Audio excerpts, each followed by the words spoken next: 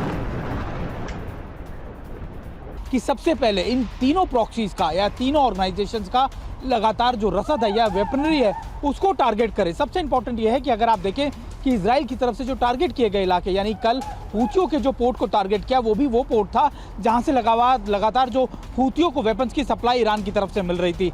Hezbollah के command and control और weaponry depot को टारगेट किया जाता है। यहाँ तक कि आप गाजा की बात कर लीजिए तो लगातार हमास के टनल्स को, उसके लॉजिस्टिक सेंटर्स को, उसके लगातार जो कमांडर्स हैं उनको टारगेट किया जाता है, क्योंकि इजराइल बेहतर जानता है कि अगर इन ऑपरेशंस को जल्दी कंप्लीट करना है, जल्दी इन पे काबू पाना है, तो आपको उनके पीछे का जो बैकअप टीम्स है उनको खत्म करना है, ताकि आगे के लोगों को, ओजीडब्ल्यूज को, ओवरग्राउंड वर्कर्स को, उनके सपोर्टर्स को वो साजो सामान हथियार ना मिल पाए। और यही इजराइल की स्ट्रैटेजी रही है जो इस समय वो तीनों प्रॉक्सीज के खिलाफ इस्तेमाल कर रहा है। सुरभि, जल्द लौटूंगी आपके पास सुमित, क्योंकि अभी फिलहाल बड़ी खबर है कि गाजा में हमास ठिकाने पर कैसे ग्राउंड अटैक हुआ है और राफा में इजरायली सेना के ऑपरेशन को लेकर आ रही है तस्वीरें, जहां हमास लड़ाकों पर ताबड़तोड़ फायरिंग भी हुई है।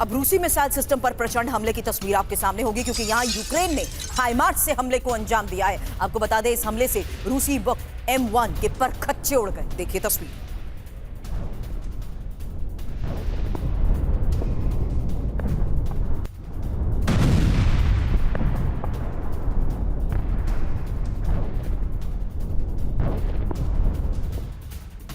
यूक्रेनी सैन्य बेस पर भी भीषण अटैक को लेकर खबर है। डोनबस में 500 से हमला हुआ है और रूसी हमले में तबाह यूक्रेनी बेस।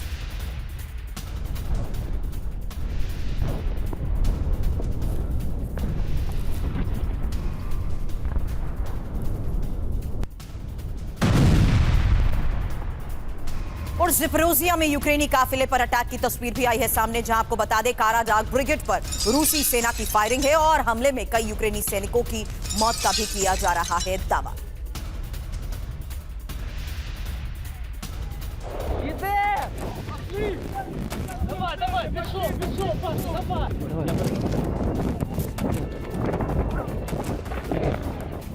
खार्किव में आमने सामने की जंग, जहां यूक्रेनी सैनिकों का रूसी फोर्स पर हमला और ताबड़तोड़ फायरिंग करते यूक्रेनी सैनिकों की ये तस्वीर आपके सामने।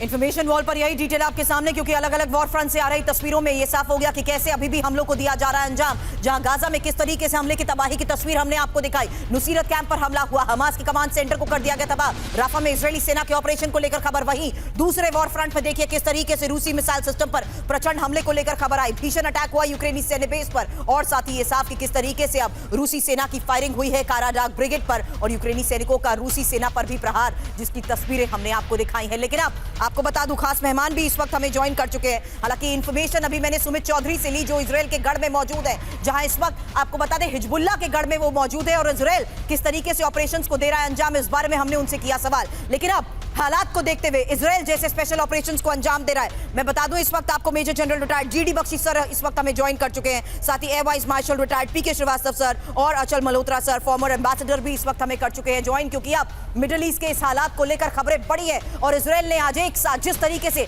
दो मोर्चों पर भीषण हमले को अंजाम दिया है। जीडी बख्शी सर, सबसे पहला सवाल आपसे होगा, बड़ी खबर बता रही हूं, दक्षिणी इजराइल से आईडीएफ ने हुती पर हमला किया है। होदैदा पोर्ट पर ऑयल डिपो को कर दिया गया है तबाह। वहीं हुती की सप्लाई लाइन पर चोट पहुंचाने की जो कोशिश हुई है, वहीं ठीक उसी वक्त उत्तरी इजराइल से हिजबुल्लाह पर भी स्ट्राइक को लेकर खबर आई है और दक्षिण लेबनान के अदलोन खारायेब इलाके में हमला कर हिजबुल्लाह के वेपन डिपो को भी कर दिया गया है तबाह। साथ ही आपको बता दें, वहीं तीसरे मोर्चे पर आईडीएफ ने हमास पर भी हमला जारी रखा है। यानी इजराइल इस वक्त 3-3 ईरानी प्रॉक्सी के खिलाफ जंग में है। बख्शी सर, देखिए, नॉर्मली इजराइल की कोशिश रहती है कि अपने दुश्मनों को एक एक करके आड़े हाथ ले। ये उसने किया था 67 में, ये उसने किया था 1973 में। जो सबसे खतरनाक एनिमी उसको पहले लेते हैं, उसके बाद दूसरा और फिर तीसरा, इस तरह करके वो स्टैगर करते हैं अपने जो अटैक्स हैं। लेकिन इस बार उसको तीनों को इकट्ठा जो है टेक ऑन करना पड़ रहा है, कोई चॉइस नहीं है। आप जानते हैं कि हूती ने तल अवीव में निशाना साधा था जो अमेरिकन दूतावास है उसके ऊपर, और इसके चलते काफ़ी भीषण हमला तल अवीव इजराइल की राजधानी में हुआ था। It could not have gone unanswered. और उन्होंने जो उनकी बंदरगाह, जिस पोर्ट से उनको सारी ईरान से क्लैंडस्टाइन सप्लाईज मिलती हैं, उस पर भीषण वार किया है। बिल्कुल। नंबर 2, हमास में प्रॉब्लम ये थी कि इजराइल के पास आर्टिफिशियल इंटेलिजेंस का एक सॉफ्टवेयर है और उसके ज़रिए वो फेशियल रिकग्निशन सॉफ्टवेयर है। लेकिन सारे हमास के चूहों जैसे बिल के अंदर अंडरग्राउंड टनल नेटवर्क में चले गए थे। अब जब वो देख रहे हैं कि इजराइल की फौजें हटी हैं, वो ऊपर आ रहे हैं, लेकिन इजराइल का अभी भी जो उसके ऊपर निगरानी है वो Right, बहुत पैनी और सख्त है, और जैसे ही ये लोग ऊपर निकल के आते जी। हैं उन पे अटैक कर रहे हैं। बख्शी सर, हिजबुल- थोड़ी देर के लिए आपको रोक रही हूँ क्योंकि पॉइंट टू पॉइंट इंफॉर्मेशन जिस लिहाज से आपने हुती के बारे में दी और जिस तरीके से हमास पर इजराइल ने स्ट्रैटेजी अपनाते हुए अभी तक हमलों को अंजाम दिया है, फिलहाल बड़ी खबर यह आई है कि हुती के हमलों का ही इजराइल ने बदला लिया है और इजराइल के प्रचंड हमलों से यमन कैसे थर्रा गया है उसी को लेकर खबरें और भी हैं, क्योंकि हुती के कब्जे वाले हुदैदा पोर्ट पर बमबारी हुई है और हुती के कई ठिकानों को जिस तरीके से तबाह किया गया है उसकी एक्सक्लूसिव तस्वीरें आपको TV9 भारतवर्ष दिखा रहा है। आपको बता दें, IDF अटैक में 6 लोगों की मौत, 80 से ज्यादा घायल।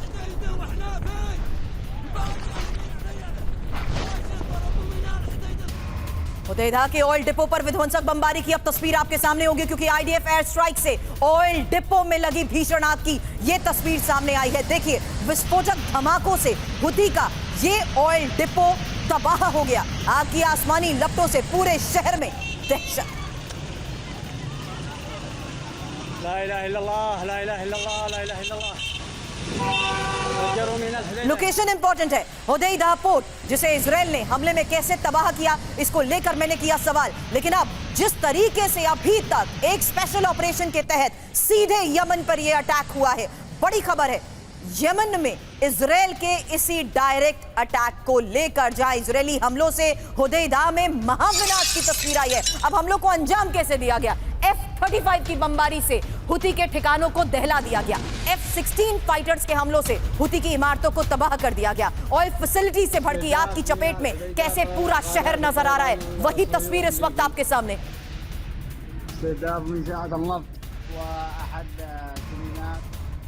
हुती से इसी डायरेक्ट बदले को लेकर कैसे अटैक्स को दिया गया है अंजाम। श्रीवास्तव सर, आपसे करूंगी सवाल, उससे पहले यह इंफॉर्मेशन, IDF एयर स्ट्राइक से हुदैदा में महाविनाश, 8 F-35 एयरक्राफ्ट से भीषण बमबारी हुई है, 5 F-16 फाइटर्स के जरिए हमलों को अंजाम दिया गया है। एयर स्ट्राइक में ऑयल फैसिलिटी टारगेट की गई है। हुदैदा पोर्ट तबाह कर हुती की कमर को तोड़ने की यह कोशिश है। विस्फोटक धमाकों से हुती के ऑयल डिपो को भी तबाह किया गया है। कहां पर हुए हमले, किस तरीके से दिया गया हमलों को अंजाम, किस तरीके से आप श्रीवास्तव सर इसे मॉनिटर कर रहे हैं, क्योंकि ये इंपॉर्टेंट है। पहली बार सीधे यमन पर अटैक। सुरभि, जो आपने कहा बिल्कुल ठीक है, और ये तीनों जगहों पे, चाहे वो हमास के साथ हो, आइडेंटिफाइड जो टावर्स में अभी अटैक हुआ है, या आपका हिजबुल्लाह के साथ हो, या फिर हुती पे जो अटैक हुआ है, अगर आप इनको एनालाइज करेंगे तो इसमें दो बातें बिल्कुल साफ नजर आएंगी कि अब जो इंगेजमेंट इजराइल की तरफ से आ रहा है, उस पर मेन फोकस ये है कि जो उनके कमांड सेंटर्स हैं, जो उनके सप्लाई लाइंस हैं, उनको हम खत्म करें, जिससे कि इन तीनों ऑर्गेनाइजेशंस की जो एक ही विचारधारा से जुड़े हुए हैं, इनकी वॉर वेजिंग और इनकी जो इन्फ्लिक्ट करने की, कॉन्फ्लिक्ट में बने रहने की जो ताकत है, वो खत्म हो। उस पर अब बहुत जोर हो रहा है। और जो बदली हुई एयर वॉरफेयर की जो डायनेमिक्स है, जिसमें कि UAV का भी जो मिश्रण हुआ है, उसमें एक डर हमेशा बना रहता है। अगर एक UAV को भेजा है तो ठीक है, उसको हम इंगेज कर सकते हैं, अगर वो लिमिटेड नंबर हो उसको इंगेज कर सकते हैं। अगर स्वॉर्म ऑफ ड्रोन आता है, जिसको बोलते हैं कि अगर ड्रोन्स का पूरा झुंड आता है एक साथ, तो उसको इंगेज करने में बड़ी मुश्किल होगी। इसके लिए जरूरी है कि उसको जमीन पर ही आप उसको खत्म कर दें। तो अब आप देखिएगा सप्लाई लाइन को टारगेट करना, I'll come back to you sir, क्योंकि अब यमन पर हमले की तैयारी का भी वीडियो सामने आ चुका है और इजरायली फाइटर प्लेन्स की हमले से ये पहले की तैयारी की तस्वीर आपके सामने रखेंगे, क्योंकि कैसे हम लोग को अंजाम दिया गया ये हमने आपको बताया। अब पहले से की गई तैयारी के बारे में दावा ये कि F-15S फाइटर जेट से विध्वंसक हमला हुआ है। F-15S फाइटर ने हुती के ठिकानों को दहला दिया है। यमन की कई जगहों पर यह भीषण बमबारी, जिसकी तस्वीर तो हमने अभी आपको दिखाई, लेकिन ये हमलों को अंजाम देने से पहले की तैयारी का वीडियो आपके सामने है, क्योंकि तैयारी जिस लिहाज से की गई उसको लेकर सवाल यह किया जा रहा है कि आखिर कौन से ठिकानों को नेस्तनाबूद किया गया है। और हमले के दौरान वॉर रूम में मौजूद नेतन्याहू की तस्वीर भी अब आपको देखनी चाहिए, क्योंकि यहाँ एक बंकर में वॉर टीम की मौजूदगी के साथ हालात को और हमलों को मॉनिटर करते हुए खुद नेतन्याहू नजर आए हैं। नेतन्याहू ने हुती पर हमले को लाइव देखा है। ये वही तस्वीर है जो IDF चीफ हर्जी हलेवी के साथ न सिर्फ हमलों को मॉनिटर कर रहे हैं, बल्कि दिशा निर्देश भी दे रहे हैं, सेना को दे रहे हैं दिशा निर्देश। नेतन्याहू की यहां पर मौजूदगी और डायरेक्ट हमलों को किस तरीके से अंजाम दिया जा रहा है, ये मॉनिटर नेतन्याहू ने ही किया है। हालांकि अचल मल्होत्रा सर, मिडिल ईस्ट के इस हालात को देखते हुए हिजबुल्ला, हुती और साथ ही हमास जो स्ट्रैटेजी इजराइल अपना रहा है उस पर करूंगी आपसे सवाल। उससे पहले ये तस्वीरें एक साथ अब आपके सामने, क्योंकि लोकेशन हदैदा पोर्ट जहां पर हमले को अंजाम दिया गया है, हुती का वो ऑयल डिपो जिसे तबाह किया गया है, F-15S फाइटर जेट से हमले की तैयारी की तस्वीर हमने आपको दिखाई है और भीषण आग की चपेट में जिस तरीके से पूरा शहर नजर आ रहा है। इंपॉर्टेंट बात अभी थोड़ी देर पहले हमारे एक्सपर्ट ने कही कि सप्लाई लाइन को भी टारगेट किया जा रहा है।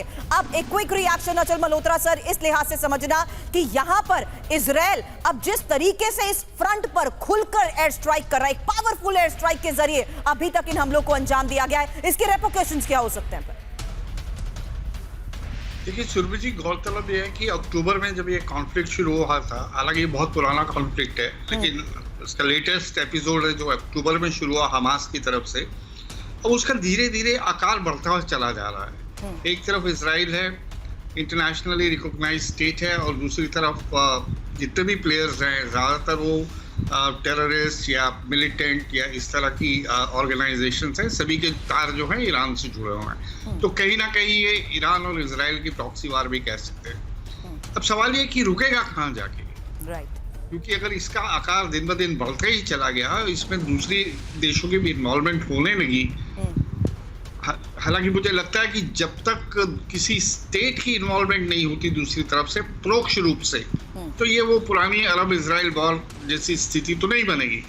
उसका दूसरा कारण भी ये है कि पिछले कई सालों में अरब और इजराइल के बीच में जो संबंध काफ़ी सुधार हो चुका है। बहुत जो मेन प्लेयर्स हैं, इजिप्ट है और कई कंट्रीज हैं जिनके के साथ नॉर्मल हो चुके हैं। अगर ये हमास ने अटैक नहीं किया होता अक्टूबर में, तो सऊदी अरेबिया के साथ भी इनके संबंधों में जो है सामान्य रूप से होने वाले थे। तो अब देखना ये कि यहाँ से जाएगा कहाँ। और सर मैंने इसके रेपोकेशंस को लेकर बात इसलिए की क्योंकि अब अगली खबर है वो रूट जिसके जरिए हमले को अंजाम दिया गया, और वो भी बहुत इंपॉर्टेंट है। रेड सी के रास्ते यमन पर एयर स्ट्राइक और लाल सागर रूट से हुदैदा को जिस तरीके से टारगेट किया गया, बड़ी खबर। F-35 बॉम्बर्स ने यमन में कहर बरपाया है। F-35 फाइटर्स ने हमले से पहले इलाक में रिफ्यूलिंग की है और इजराइल ने रेड सी से फाइटर प्लेन और टैंकर को मूव भी किया है। हालांकि इंफॉर्मेशन वॉल पर जाते ही इसी रूट के बारे में एक क्रूशियल इंफॉर्मेशन, क्योंकि सुमित से मैंने सवाल किया था कि आखिर कौन कौन सी क्रूशियल लोकेशंस हैं जहां पर इस वक्त इजराइल स्ट्रैटेजिकल मूव अपनाते हुए हमलों को अंजाम दे रहा है, लेकिन अब एक मैप के जरिए इंफॉर्मेशन वॉल पर वो डिटेल आपके सामने रखेंगे और आगे एक्सपर्ट से भी करूंगी सवाल, क्योंकि ये लोकेशन बहुत इंपॉर्टेंट हो जाती है। ये रहा इलाका और यहां पर देखिए रेड सी का ये पूरा इलाका। बख्शी सर, रेड सी को लेकर तो कई सवाल इससे पहले हम तब उठा चुके हैं जब यमन से किस तरीके से हुती ने हाईजैक किए हैं शिप्स। ये वो इंपॉर्टेंट कमर्शियल रूट है जहां पर अभी तक हुती हमलों को अंजाम देने में कामयाब रहा था, लेकिन अब हुदैदा में इसी रेड सी के माध्यम से किए गए अटैक के बाद तो सिचुएशन और ज्यादा इग्नाइट होगी सर। और रेपोकेशंस का सवाल भी इसलिए किया था कि ऐसे में लाल सागर से ही युद्ध का विस्तार होते हुए आप देख रहे हैं। नहीं, बिल्कुल। देखिए, अगर और बाकी सारे ओवरलैंड रूट लेते तो उनको दूसरे देशों के ऊपर से ओवरफ्लाई करना पड़ता, उनकी परमिशन चाहिए थी, अमेरिका की सपोर्ट चाहिए था कि उनको ओवरफ्लाई की परमिशन मिले। तो इसलिए उन्होंने सबसे अच्छा रास्ता चुना है कि जो ओपन सी है, जो आपकी रेड सी की जो खाड़ी है उसके थ्रू उस रास्ते वो फ्लाई करके गए हैं, जिसमें ओवर फ्लाइट्स की परमिशन तकरीबन 0 कम से कम है। मैक्सिमम उनको जॉर्डन के ऊपर ओवरफ्लाई थोड़ा करना पड़ा है, बाकी सब वो जो है ओपन कॉमन्स के ऊपर फ्लाई करके गए हैं। जी बिल्कुल सर, लेकिन एक और तस्वीर मैं यहाँ पर दिखाना चाहूंगी, क्योंकि इस तस्वीर में अब 2 तारीख आपके सामने होंगी और ये 2 तारीख बहुत इंपॉर्टेंट है, जहां आपको देखना होगा कि कैसे इससे पहले 19 जुलाई को ये बड़ी खबर सामने आई थी। 19 जुलाई जब तेल अवीव पर ड्रोन अटैक हुआ था, और उसके बाद अब 21 जुलाई की वो महत्वपूर्ण खबर जो आपको फुल एंड फाइनल में पहले ही बता दिया गया था कि किस तरीके से हमले को लेकर बड़े संकेत मिल रहे हैं, और हुआ भी बिल्कुल वैसे ही। हुदैदा पर IDF ने बड़े हमले को दिया अंजाम। अब तेल अवीव अटैक के बाद बदले का तुरंत प्लान बन रहा है और हुती के सप्लाई रूट पर हमला करने का यह फैसला हुआ है। हुदैदा को तबाह कर हुती को आर्थिक नुकसान और 2 दिन पहले नेतन्याहू और गैलेंट से हमले को मंजूरी भी। अमेरिका से मदद के बगैर हमले का फैसला, ये इंपॉर्टेंट खबर है और इस लिहाज से भी समझिए कि आखिर किस तरीके से तेल अवीव अटैक के बाद ही हमले का प्लान बना है। हालांकि हुदैदा पर आईडीएफ का यह विध्वंसक प्लान कैसे बना, उसी बारे में इंफॉर्मेशन, क्योंकि हुदैदा पोर्ट हुती का यह सबसे बड़ा सप्लाई रूट है, जिसके बारे में श्रीवास्तव सर भी बात कर रहे थे कि कैसे सप्लाई रूट्स को किया जा रहा है टारगेट। हुदैदा पोर्ट से ही इजराइल पर ड्रोन अटैक को दिया गया अंजाम, जिसकी तस्वीरें हमने आपको दिखाई। लेकिन खबर यह है कि नेतन्याहू और गैलेंट ने 2 दिन पहले ही ऑपरेशन को मंजूरी दी और यूएस के बिना अकेले इजरायली सेना के हमले पर जोर। इंपॉर्टेंट ये कि ऑपरेशन आउटस्ट्रेच आर्म में अनुभवी पायलट्स को लगाया गया। हुदैदा पोर्ट पर 10 ठिकानों पर हमले को अंजाम दिया गया है और F-35 फाइटर्स का इसमें हुआ है इस्तेमाल। हुती के टारगेट पर नजदीक से हमले को अंजाम दिया गया है। अब तेल अवीव हमले का आईडीएफ ने विध्वंसक जवाब भी दिया। एक और खबर यह है कि भीषण एयर स्ट्राइक से दहले हुती के कई ठिकाने और हुती के कई सैन्य ठिकानों को तबाह करने का आईडीएफ कर रहा है दावा। जहां हुदैदा समेत कई जगहों पर भीषण बमबारी हुई। हुती के 200 हमलों के जवाब में एयर स्ट्राइक को लेकर गैलेंट की तरफ से किए जा रहे दावे में और क्या क्या इंफॉर्मेशन है, क्योंकि ये हुती के हमले का हुदैदा में बदला हम क्यों कह रहे हैं, इस बारे में रखेंगे इंफॉर्मेशन। उससे पहले गैलेंट की तरफ से कहा गया हुती के 200 हमलों के जवाब में ये एयर स्ट्राइक है। इंफॉर्मेशन अब आपके सामने, क्योंकि बड़ी खबर जिस तरीके से और हमलों की तस्वीर हमने आपको दिखाई, उसमें माना यही जा रहा है कि इजराइल का हमला तेल अवीव अटैक का जवाब है। हुती के कई सैन्य ठिकानों को तबाह कर दिया गया, आईडीएफ की तरफ से किया गया दावा। हुती के सैकड़ों हमलों के जवाब में ये एयर स्ट्राइक और ईरानी प्रॉक्सी को जड़ से खत्म करके रहेगी आईडीएफ। इजरायली नागरिकों पर हमला किया तो जवाब भी दिया जाएगा।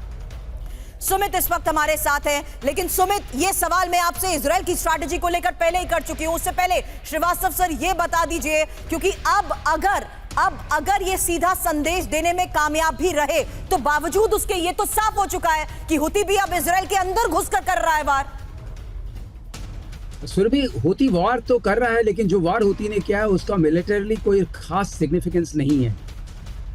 आप कहेंगे भय की स्थिति जरूर बनेगी नागरिकों में, लेकिन उसके अलावा उसका कोई ऐसा इंपैक्ट नहीं होगा जो मिलिट्री ऑपरेशन चल रहे हैं। लेकिन अगर आप इजराइल की तरफ से देखें, जो हमले हो रहे हैं वो मिलिटरली रिलेवेंट हैं। उनकी वॉर वेजिंग जो कैपेसिटी है, जो कमांड सेंटर्स हैं, कंट्रोल सेंटर्स हैं, और जहां पर उनका ऑर्डर ऑफ बैटल में लोग जमा हैं, जहां पर उनके फाइटर्स जमा हैं, और जो उनकी सप्लाई लाइन्स हैं। बहुत महत्वपूर्ण बात यह है कि अब मैं ये देख रहा हूँ कि जो बदलाव हुआ है इनकी रणनीति में, अब एरियल वॉरफेयर को डोमिनेंट रूप में आप देखेंगे। शुरू में ग्राउंड वॉरफेयर डोमिनेंट रोल में था, अब उसको ला रहे हैं क्योंकि तीनों को एंगेज करना है। अगर आप इन तीनों की स्थिति देखें तो हुती जो है वो लगातार एक तरीके से तीनों एक मिलीजुली ऑर्गेनाइजेशंस हैं। एक नॉर्थ से हिजबुल्लाह है, ईस्ट में आपके हमस हैं, और वेस्ट में, और जो साउथ में ये आपका हुती है। तो ये एक आशंका थी कि हुती का इन्वॉल्वमेंट कब होगा, कब डायरेक्ट इन्वॉल्वमेंट होगा। लेकिन जो आपने बात कही कि जो ये रेड सी से आए हैं, रेड सी से आने की जानकारी जो है अमेरिकन को पहले से भी थी, क्योंकि रेड सी के ऊपर वो भी एरियल कवर प्रोवाइड कर रहे हैं, जो उनका युद्धपोत वहां मेडिटेरियन में है।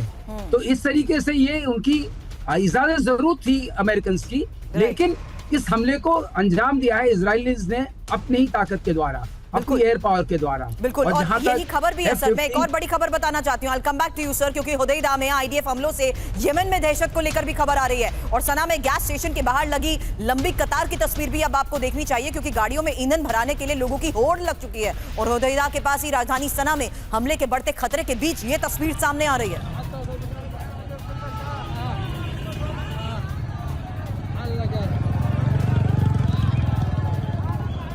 लगातार वॉर फ्रंट से मेरे सहयोगी सुमित चौधरी भी बने हुए हैं, क्योंकि इसी वॉर फ्रंट से सबसे बड़ी खबर यह है कि 24 घंटे में 3 देशों पर इजरायली अटैक हुए हैं। यमन, लेबनान और फिलिस्तीन पर इजरायली हमले को लेकर खबर। हुती, हिजबुल्लाह, हमास के ठिकानों पर हमला, एक साथ 3 मोर्चे पर इजरायल जिस तरीके से युद्ध लड़ रहा है उसके बारे में लगातार हमें सुमित भी जानकारी दे रहे हैं। लेकिन बड़ी खबरें अब सामने आ रही है, जहां देखिए किस तरीके से विध्वंसक हमलों की तस्वीरें तो आपको दिखा रहे हैं, लेकिन यह साफ हो गया कि किस तरीके से यमन और लेबनान के साथ साथ ये अब साफ है कि हमास के ठिकानों को भी तबाह करने का आईडीएफ लगातार कर रही है दावा। हालांकि ये वो तस्वीर आपको हम दिखा रहे हैं जहां पर देर रात भी हमलों को अंजाम दिया गया लेबनान में, और लेबनान में जिस तरीके से इस वक्त इस वॉर फ्रंट पर हमलों को इजराइल अंजाम दे रहा है, साथ ही अब यमन में डायरेक्ट किए गए हमले को लेकर भी बड़ी खबर सामने आ चुकी है। हालांकि हिजबुल्लाह के गढ़ से ही सुमित लगातार हमें जानकारी दे रहे हैं, क्योंकि हिजबुल्लाह पर इजराइल के विध्वंसक हमले को लेकर खबर आई है अदलोन और खारायेब इलाके में आईडीएफ की एयर स्ट्राइक को लेकर। अब कैसे एयर स्ट्राइक के जरिए हमलों को अंजाम दिया जा रहा है, इस बारे में एक्सपर्ट्स बात कर रहे थे, लेकिन हिजबुल्लाह के वेपन स्टोर को इस एयर स्ट्राइक से कैसे तबाह किया गया वो तस्वीर आपके सामने। हिजबुल्लाह के विस्फोटकों को नष्ट किया गया, ना सिर्फ उन तमाम सप्लाई रूट्स को टारगेट किया जा रहा है, ऐसी क्रूशल इमारतों को टारगेट किया जा रहा है जहां से ये ऑपरेट कर रहे थे, जहां पर विस्फोट रखे गए थे। इसलिए हिजबुल्लाह के विस्फोटकों को नष्ट करने का दावा, जहां हिजबुल्लाह के वेपन स्टोर पर की गई स्ट्राइक। और इजरायली हमलों से दहले लेबनान को लेकर खबर यह है कि हिजबुल्लाह के कमांड सेंटर में तबाही मचाई गई और हिजबुल्लाह के लॉन्च पैड हुए तबाह। हमले से हिजबुल्लाह के ठिकानों में आग लगी है।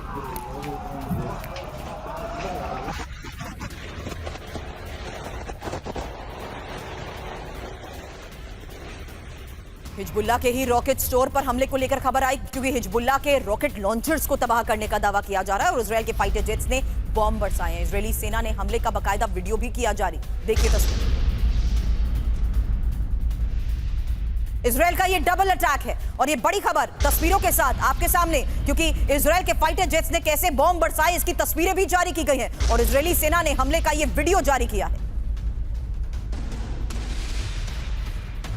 तो इजरायल का डबल अटैक, क्योंकि हुती के अलावा हिजबुल्लाह पर इजरायली अटैक की तस्वीर आई है, जहां 24 घंटे में हिजबुल्लाह के 3 वेपन स्टोर्स पर हमले को दिया गया अंजाम। खबर यह कि 24 घंटे में हिजबुल्लाह के 2 लॉन्च पैड पर हमला हुआ, 24 घंटे में हिजबुल्लाह के 2 रॉकेट लॉन्चर्स पर हमला हुआ और इजरायली मीडिया जिस तरीके से इसको लेकर दावे कर रही है, क्विक रिस्पॉन्स सुमित आपसे मैं चाहूंगी, क्योंकि आप अब उन तमाम इलाकों का भी दौरा कर चुके हैं हिजबुल्लाह के गढ़ में रहते हुए, जहां पर सिविलियंस भी इसकी चपेट में आए हैं। वहां की स्थिति को देखते हुए जो शुरुआत में हम बात कर रहे थे, आपको लगता है इसे बिल्कुल सीमित दायरे में बॉर्डर एरियाज तक ही रखा जाएगा? देखिए ये सारी की सारी कैलकुलेशन अब हम बात कर रहे थे हिजबुल्लाह की, इन तीनों के अंदर तीनों प्रॉक्सी में सबसे ज्यादा मजबूत या सबसे ज्यादा आप कह सकते हैं कि जो डेटरेंस पैदा कर सकता है इजराइल, कह सकते हैं कि जो डेटरेंस पैदा कर सकता है इजराइल के लिए वो हिजबुल्लाह पैदा कर सकता है, क्योंकि हिजबुल्लाह के पास ना सिर्फ मैन पावर अच्छी है, उसके पास लगातार उसके लड़ाके अच्छे हैं, उसके पास मिसाइल पावर अच्छी है, और ये भी आप मान के चलिए कि साउथ लेबनान की जो बात करते हैं उससे ज्यादा डेटरेंस कर सकता है हाइफा के पोर्ट के ऊपर नॉर्थ इजराइल के अंदर, और यही सबसे ज्यादा डर इस समय इजराइल को सता रहा है, क्योंकि हिजबुल्लाह की कैपेबिलिटीज 2011 के बाद बढ़ी है, उनकी वॉरफेयर करने के तरीके, उनके अटैक करने के तरीके बहुत ज्यादा बदलाव हुआ और यही इजराइल का कंसर्न भी है। मैं आपको बताऊं कि कल परसों जब हम मजगायू के इलाके में थे, जहां पर लगातार हिजबुल्लाह के टॉप कमांडर्स की मीटिंग हो रही थी, वहां पर देर रात इजराइल ने अटैक कर दिया। तो इजराइल को ये जानकारियां मिल रही है कि कहां पर हिजबुल्लाह अपने आप को मजबूत करता जा रहा है, इसीलिए इजराइल का मेन फोकस जो है उन एरियाज पर है, उन पिन पॉइंट लोकेशंस पे, या तो वो आर्म्स एंड एम्यूनिशन डेपो है, वेपन डेपो है, या फिर जो हिजबुल्लाह कमांडर्स का इस समय कमांड एंड कंट्रोल सेंटर बन गया है। लेकिन अभी चैलेंज क्या है कि आप देखिए कि पूरे की पूरे हिजबुल्लाह ने 5 किलोमीटर के साउथ लेबनान के दायरे से 5 किलोमीटर विलेज एरिया से पीछे एक बैकअप टीम तैयार कर दिया, और यही वजह कि अब इजराइल उनको भी टारगेट कर रहा है, जहां पर वो अटैक्स सिविलियन इलाकों तक पहुंच रहे हैं, और ये लेबनान और हिजबुल्लाह बर्दाश्त नहीं कर पा रहे। वो लगातार इस बात को कह रहे हैं कि अगर हमारे सिविलियन इलाकों को टारगेट किया तो हम भी मैक्सिमम उनके सिविलियन इलाकों को टारगेट करेंगे। तो निश्चित तौर पर हर रोज ये एक कदम आगे जरूर बढ़ जाता है, लेकिन ये जरूर देखना है कि हिजबुल्लाह का डेटरेंस कैसा होगा, हिजबुल्लाह की कैपेबिलिटीज कैसी होंगी, क्योंकि इजराइल के पास जो सबसे बड़ा एज है, सबसे बड़ा जो अपर हैंड है, वो है उसकी एयर डिफेंस सिस्टम्स, उसकी एयर फोर्स, और यही वजह है कि हिजबुल्लाह को कहीं ना कहीं इस समय हैंडल करके बैठा हुआ है इजराइल। स्ट्राइक्स को अंजाम दिया जा रहा है और हिजबुल्लाह के खिलाफ जिस तरीके से अभी तक इजराइल के वार को लेकर हम चर्चा करते थे, अब हुती के खिलाफ इजराइल के वार को लेकर भी खबर आ चुकी है। लेकिन इस सबको किस तरीके से ईरान मॉनिटर कर रहा है? अचल मल्होत्रा सर, आपसे सवाल करूंगी, क्योंकि उससे पहले खबर है हुती पर इजरायली हमले के बीच ईरान की वार्निंग को लेकर, और ईरान ने दिखाई है बैलिस्टिक मिसाइल की ताकत। ईरानी दिसफुल बैलिस्टिक मिसाइल का परीक्षण और कंटेनर शिप से दागी बैलिस्टिक मिसाइल को लेकर खबर, हुती को मिल सकती है ईरानी मिसाइल। अब रिपोर्ट के आधार पर दावे क्या किए जा रहे हैं, ईरान की ये वार्निंग आखिर है क्या, और किस तरीके से इजराइल है अलर्ट। इसी बारे में इंफॉर्मेशन आपके सामने सवाल करने से पहले, क्योंकि जानिए अब इजरायली हमले के बीच ईरान ने बैलिस्टिक मिसाइल दागी है और कंटेनर शिप से देशफुल बैलिस्टिक मिसाइल लॉन्च की गई है। 1000 किलोमीटर तक हमला करने में सक्षम ईरानी मिसाइल, 700 किलो विस्फोटक ले जाने में सक्षम ईरानी मिसाइल। हुती को मिल सकती है ईरानी बैलिस्टिक मिसाइल। रिपोर्ट के जरिए किए जा रहे इस दावे के तहत सुमित एक छोटा सा रिएक्शन, क्योंकि उसके बाद मैं आपको रिलीज करना चाहूंगी। हम चाहेंगे कि आप और कुछ और ग्राउंड रिपोर्ट्स भेजें। उससे पहले बस इतना बता दीजिए, क्योंकि यहां ईरान के सपोर्ट के बिना बात अधूरी। देखिए बिल्कुल ईरान का सपोर्ट तो निश्चित तौर पर है। आप देखिए किसी भी ऑर्गेनाइजेशन को उठा लीजिए, चाहे वो हमास की तैयारियां हो, हमास ने 7 अक्टूबर को जो अटैक किए उसमें वेपन कहां के मिले, क्योंकि मैंने गाजा से रिपोर्ट किया था, मैंने उस समय इजराइल में था। सारे वेपन्स अगर आप देखें तो नॉर्थ कोरिया के, ईरान से लिए गए थे। और उसके बाद आप हिजबुल्ला के पास आ जाइए, हिजबुल्ला की मिसाइल कैपेबिलिटीज किसने बढ़ाई? ईरान ने बढ़ाई। हूथियों पर सरफेस टू सरफेस मिसाइल किसने दी? ईरान ने दी। और ईरान ये जानता है कि वो डायरेक्टली इन्वॉल्व ना भी हो, लेकिन वो इन प्रॉक्सीज के इस्तेमाल कर इजराइल को परेशान कर सकता है। वो लंबे समय तक इजराइल को डिस्टर्ब कर सकता है। और इजराइल भी ये बात जानता है कि ये तैयारियां कोई हाल फिलहाल की तैयारियां नहीं है। इसमें लंबे समय से ईरान इनको तैयार कर रहा था और ईरान ने इनको इतना मजबूत कर दिया है कि ये लंबे वॉर के लिए इजराइल को लंबी परेशानी के लिए झेला सकते हैं। ईरान के सपोर्ट के बारे में अचल सर आपसे करूंगी बात। फिलहाल शुक्रिया सुमित इन तमाम इंफॉर्मेशन के लिए आपका। लेकिन उससे पहले एक और बड़ी खबर, क्योंकि अब हुती और इजराइल युद्ध में शामिल हो सकता है रूस, और हुती हिजबुल्लाह का साथ रूस दे सकता है। अब रूस के विदेश मंत्री सर्गेई लावरोव की ये चेतावनी आखिर है क्या?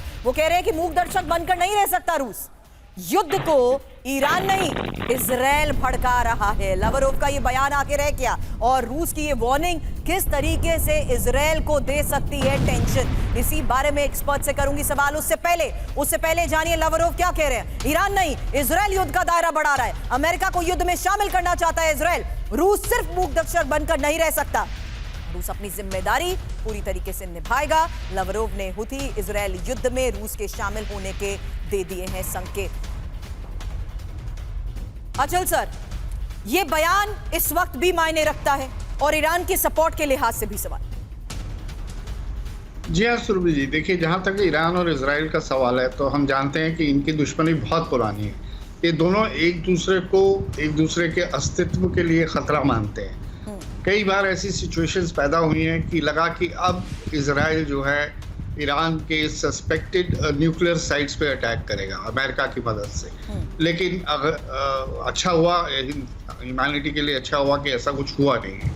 आज भी जो लड़ाई हो रही है वो ईरान की प्रॉक्सीज के थ्रू ईरान इजराइल के साथ लड़ रहा है और अपनी प्रॉक्सीज, चाहे वो हिजबुल्ला हो, हूतीज हो, चाहे वो आपके हमास हो, उनके थ्रू लड़ रहा है। अभी उसकी डायरेक्ट इन्वॉल्वमेंट इसलिए इस तरह से नहीं है कि आमने सामने आके लड़ाई नहीं हो रही है। लेकिन इनकी दुश्मनी बहुत पुरानी है। अब जहाँ तक रशिया का सवाल है, रशिया देखिए जब से अमेरिकन और यूरोपियंस ने उसे आइसोलेट करने की कोशिश करी है, उसने अपने संबंध मिडिल ईस्ट में सुधारने की कोशिश करी है। ये पुतिन की जो विजिट्स हुई हैं उसमें भी रिफ्लेक्ट होता है। तो ऐसे में अगर रशिया थोड़ा का झुकाव जो है वो मिडिल ईस्ट या पैलेस्टीनियन कॉज की तरफ जाता है, तो मुझे लगता है कि हमें इसमें ज़्यादा आश्चर्य नहीं होना चाहिए। इजराइल के साथ संबंध अच्छे रहे हैं रशिया के भी, लेकिन अगर चूज करना पड़े तो मुझे लगता है कि मिडिल ईस्ट और बड़ी बड़ी सऊदी, यूएई और इन सब जितने भी सिंपैथाइजर्स हैं पैलेस्टाइन के, उनकी अगर उसे सपोर्ट रशिया को मिलती है तो उसका इस कैलकुलस में मुझे लगता है कि उस तरफ झुकाव जो है वो ज्यादा समझ में आता है। ओके, लेकिन इस बीच एक और खबर यही है, क्योंकि यहाँ अगर रूस के हथियारों का इस्तेमाल हुती भी करने लगता है, उसको लेकर बख्शी सर आपसे सवाल करूंगी। लेकिन उससे पहले यमन पर इजराइल के पहले हमले का बदला शुरू हो चुका है, ये खबर आ रही है, क्योंकि इजराइल पर हुती का ये प्रचंड हमला शुरू हो चुका है और उत्तरी इजराइल के किबुत्स में हुती का ये ड्रोन अटैक है। हालांकि हुती के हमले से ऑयल डिपो के नजदीक लगी आग की पहले ये तस्वीर देखिए।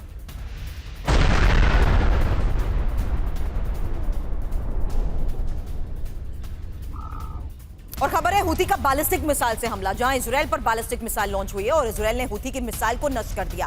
एरो 3 डिफेंस सिस्टम से मार गिराई गई मिसाइल इजरायली एयर स्पेस में आने से पहले ही मिसाइल को इंटरसेप्ट किया गया।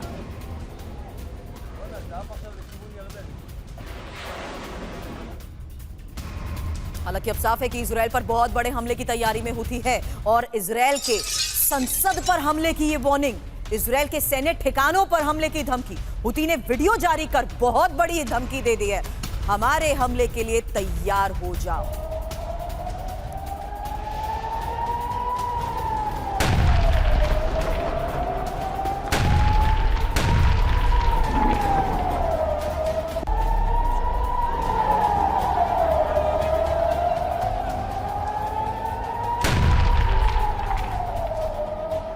इजराइल में तबाही की इस धमकी पर एक्सपर्ट से करूं सवाल, क्या ये महज पोस्चरिंग है, दबाव बनाने की कोशिश है, या ये हकीकत में हो सकता है तब्दील? क्योंकि हुती ने इजराइल को पूरी तरीके से तबाह करने की धमकी दे दी है। इजरायली संसद पर हमले की ये वार्निंग, इजराइल के सरकारी दफ्तरों पर हमले की धमकी, इजराइल के सैन्य ठिकानों पर हमले की ये वार्निंग और इजराइल के एयरपोर्ट्स पर हमले की ये वार्निंग बताई जा रही है। इस बारे में सवाल करने से पहले एक और तस्वीर जरा आपको देखनी चाहिए, क्योंकि इजराइल में हमले के एयर रेड अलर्ट को लेकर भी तस्वीर सामने आई है, जहां आपको बता दें अलर्ट मोड में इजराइल की एयरफोर्स भी बताई जा रही है और हुती के हमलों के लिए तैयार इजरायली सेना को लेकर खबर है। इजराइल के बड़े शहरों में डिफेंस सिस्टम भी कर दिए गए हैं एक्टिव।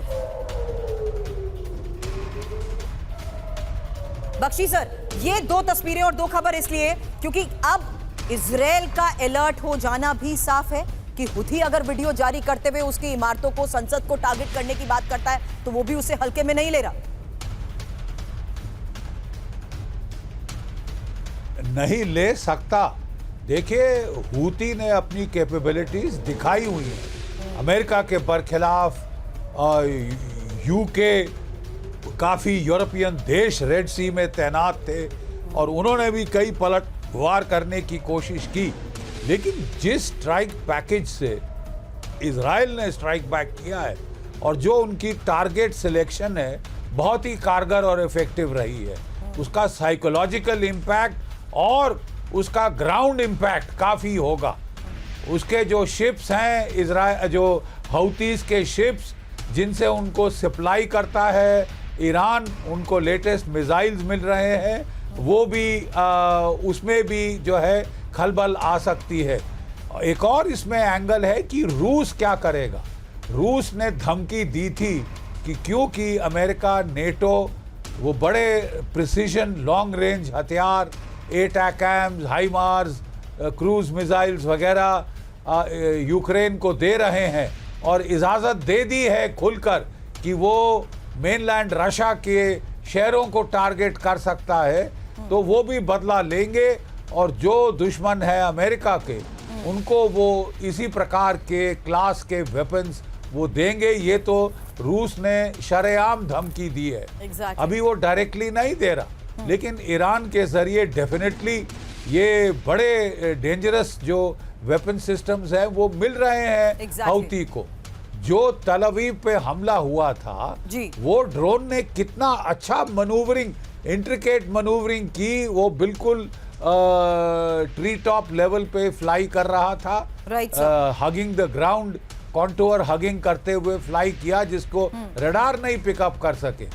तो हौती का खतरा कोई आसानी से नहीं लिया जा सकता, हल्के में नहीं लिया जा सकता। बिल्कुल सर, क्योंकि अभी भी एक और इन्फॉर्मेशन है, क्योंकि 24 घंटे में बड़े हमले की वार्निंग के तहत ये एक और बड़ी खबर बता दूं, हालांकि तस्वीर भी दिखाऊंगी, क्योंकि इजराइल की पोर्ट सिटी पर जिस तरीके से हमले को अंजाम दिया गया, इजराइल के इलाक में धमाके सुने गए, इलाक में ही हमले का सायरन गूंजा। इलाक पर अगले 24 घंटे में बड़े हमले की वार्निंग को लेकर भी इंफॉर्मेशन है, क्योंकि हुती के निशाने पर इलाक कैसे है, इंफॉर्मेशन वॉल पर ये लोकेशन भी आपको दिखाऊंगी और इलाक में किस तरीके से हमले के बाद ये सायरन गूंजते हुए नजर आए वो तस्वीर भी आपके सामने। हालांकि ये देखिए इंफॉर्मेशन आपके सामने उस मैप के आधार पर रख रहे हैं, जहां देखिए कि ये पूरा 2000 किलोमीटर का वो इलाका जहां पर आप देख रहे हैं कि किस तरीके से यमन की तरफ से भी हवाई हमलों के जरिए अंजाम दिया जा रहा है, और वो रहा तेल अवीव, ये रहा इलाद, और इलाद में जिस तरीके से हमलों को अंजाम दिया गया उसके बाद यहां पर बज रहे सायरन की तस्वीर,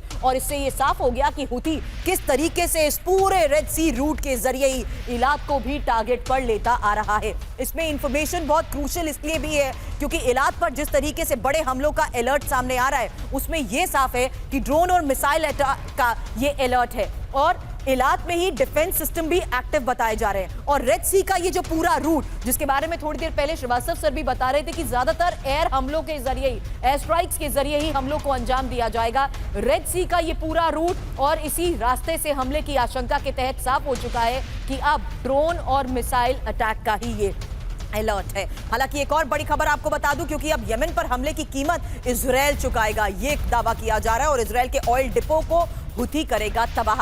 अब हुती लीडर मोहम्मद अल बुखैती की ये वार्निंग आखिर है क्या?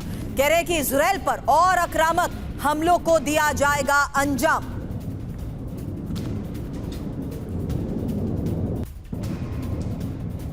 तो हूथी के निशाने पर इजरायली ऑयल डिपो, बड़ी खबर यह है क्योंकि हूथी के निशाने पर एश्केलोन ऑयल टर्मिनल बताया जा रहा है। हूथी के निशाने पर इजरायल के ऑयल टैंकर्स, रेड सी से लेकर इजरायली बेस तक हमले की तैयारी को लेकर बड़ी खबर है। इजरायली ऑयल डिपो को हूथी तबाह करने का दावा कर रहा है। हूथी लीडर मोहम्मद अल बुखेती की ये वार्निंग जिस तरीके से सामने आई है, उससे यह साफ हो गया कि हूथी भी लगातार इजरायल को टारगेट करते हुए बड़ी इंपॉर्टेंट लोकेशंस को तबाह करने की योजना बना रहा है, जिसमें इजरायली ऑयल डिपो भी उसके निशाने पर होंगे। अब इजरायल की ओर जा रहे हूथी के ड्रोन तबाह, एक और खबर है क्योंकि रेड सी में हूथी का ये सुसाइड ड्रोन तबाह हुआ है और यूएस सेंट्रल कमांड ने हूथी के ड्रोन को तबाह कर दिया है।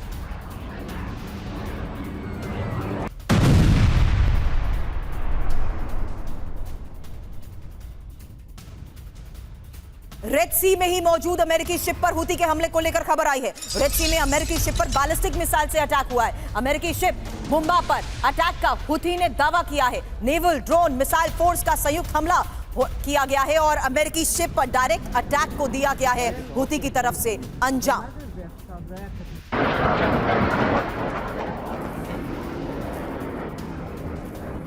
तो अमेरिकी शिप पर हूथी के अटैक को लेकर खबर सामने आई कि हूथी ने अमेरिकी शिप हुंबा पर हमले को अंजाम दिया है। अमेरिकी शिप पर ड्रोन और मिसाइल से हमला हुआ है। मिसाइलों ने अपने सभी टारगेट हिट किए हैं और रेड सी में अमेरिका ब्रिटेन की आक्रामकता का जवाब देने की बात भी हूथी कर रहा है।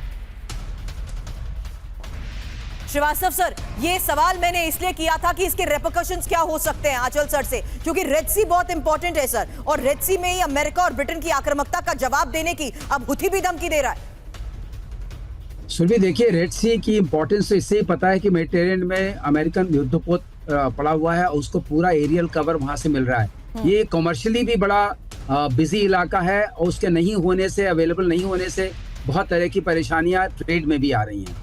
लेकिन जहां तक सवाल है, अगर ट्रेड में आ रही है, अगर रेड सी के ऊपर कंट्रोल नहीं होगा तो कंटिन्यूअस सपोर्ट हूथी को ईरान से असलों का, ट्रेनिंग का और आपका जो साजो सामान का मिलता रहेगा और मिसाइल्स पहुंचती रहेंगी।